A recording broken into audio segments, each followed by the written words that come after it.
Rais, karibu tuongoze katika sherehe hii ya siku ya leo. Karibu Mheshimiwa Rais.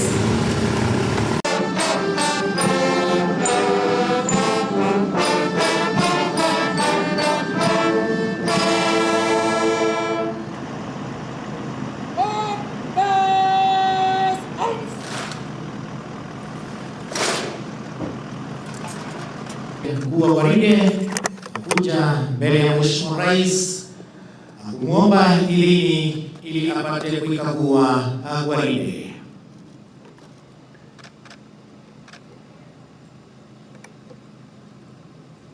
Your Excellency, recruits and instructors on parade, formed up, present, and ready for your inspection. Sir.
Basi baada ya mgeni wetu Mheshimiwa Rais Uhuru Muigai Kenyatta kuikagua ile gwaride, ni wakati wake mkuu wa gwaride hili kumwomba idhini ili apate kuendelea na gwaride.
Na hatua watakazoenda ni hatua 5200.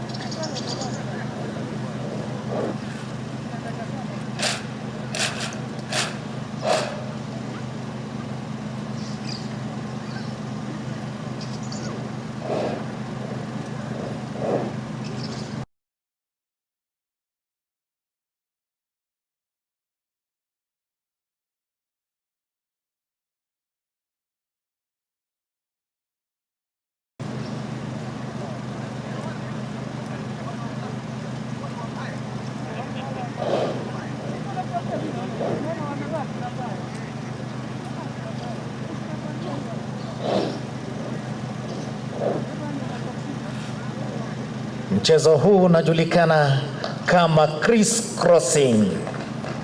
Wanapishana, hakuna ambaye anaguza mwenzake, zozote ni hesabu.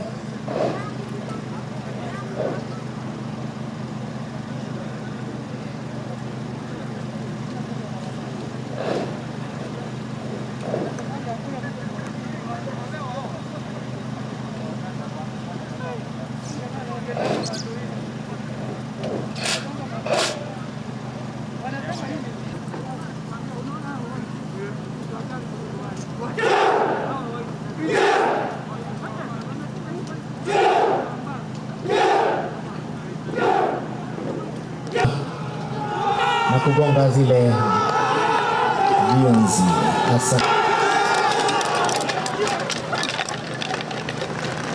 Tuwape makofi. Mchezo unaojulikana kama chest bicep.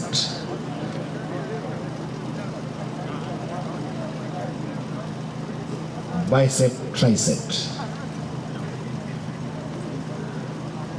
Mchezo unajulikana kama back bicep.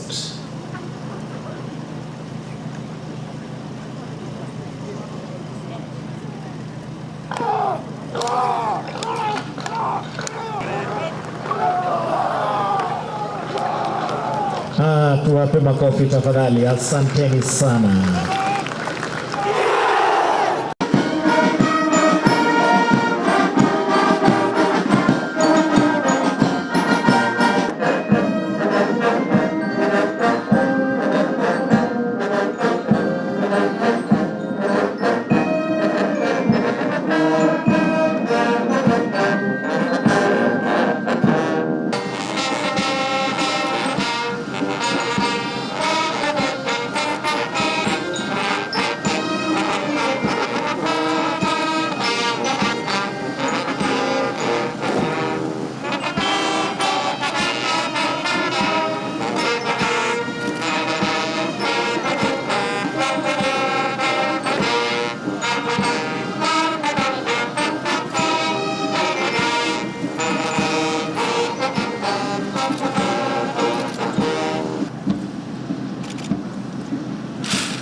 Kuja mbele yako kiongozwa na mkuu wa gwaride.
zaidi katika vitengo mbalimbali ili kuzipokea zawadi.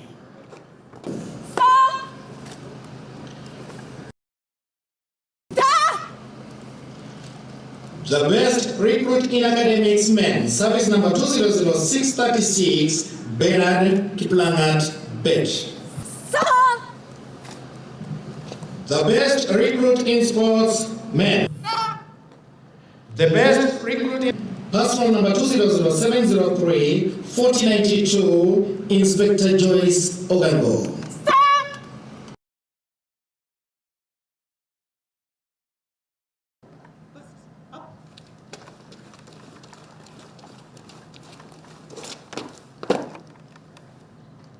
Congratulations.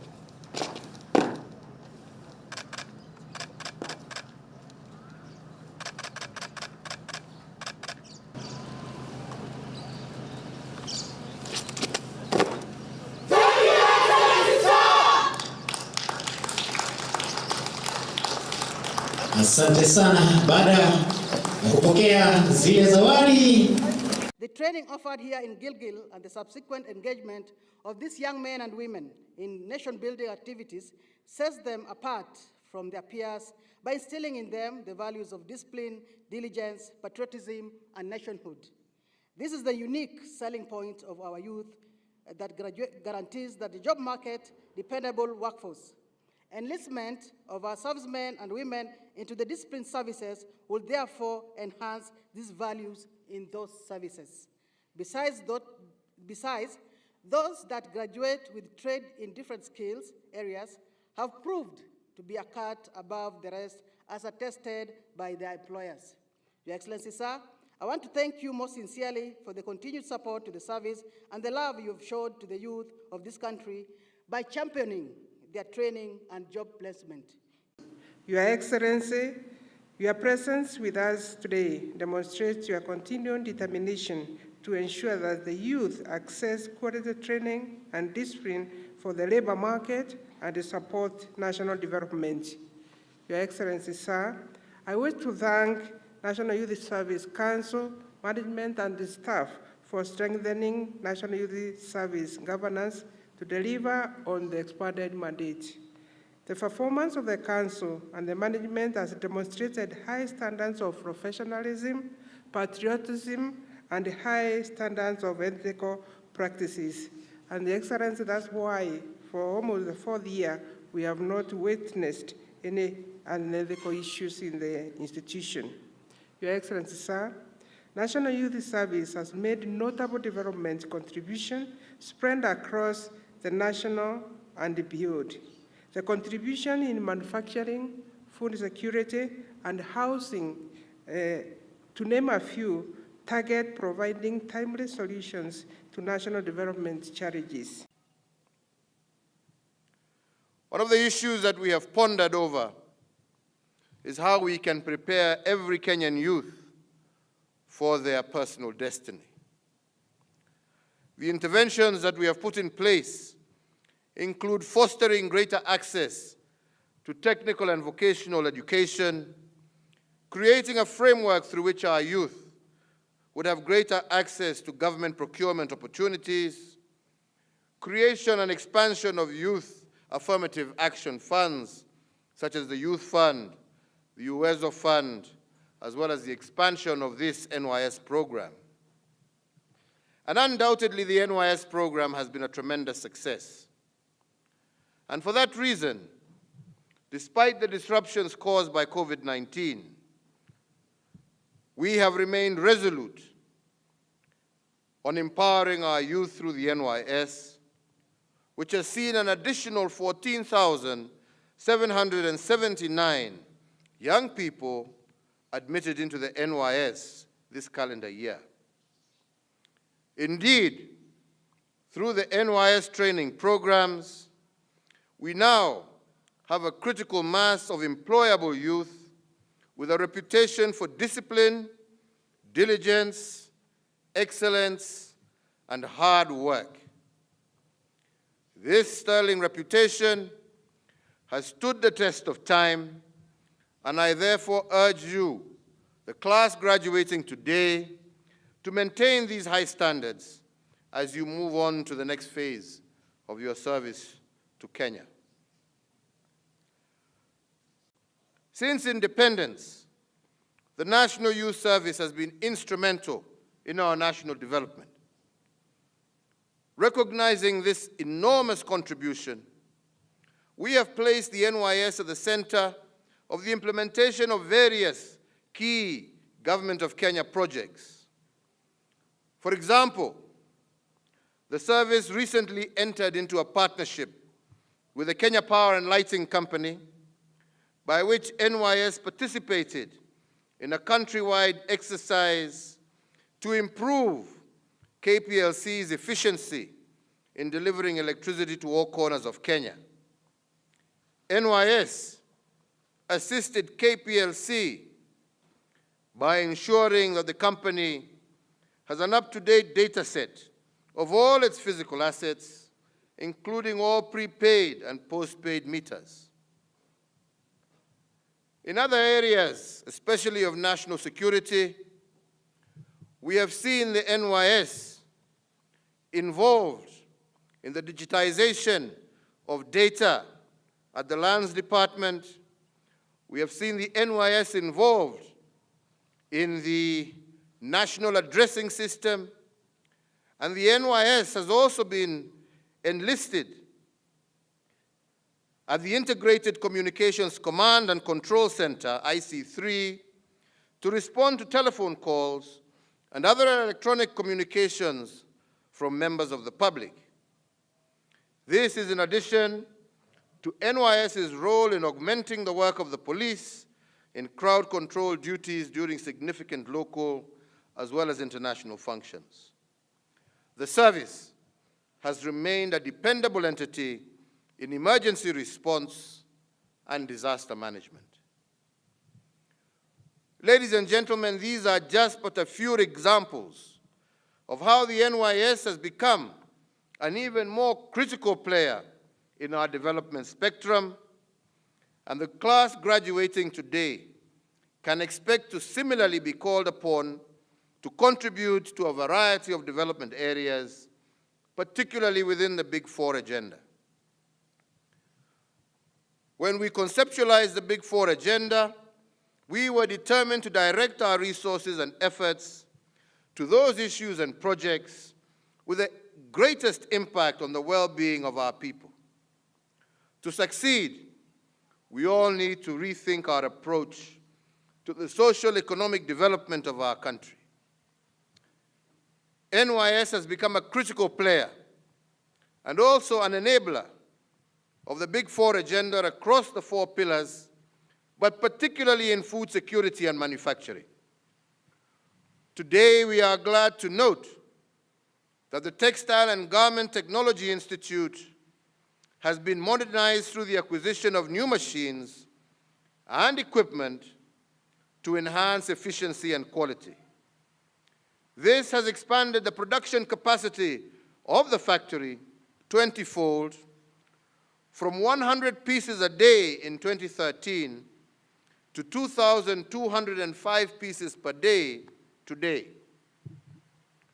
Apart from the garment factory, it is also notable that the service has commenced the process of acquiring equipment to automate the mineral water bottling venture located in Turbo Field Unit. In addition, bakery equipment and allied accessories have been installed for the production of bakery products here in Gilgil. In support of our national food security, the NYS service has produced last year approximately 1,661 tons of food items from its various farm units across the country. And I note also that the service has set aside 100 acres at the Turbo Field Unit to upscale certified potato seed production. With all these initiatives in place, there is no reason why the service cannot be fully self-sustaining, in addition to adding to the resources available to the national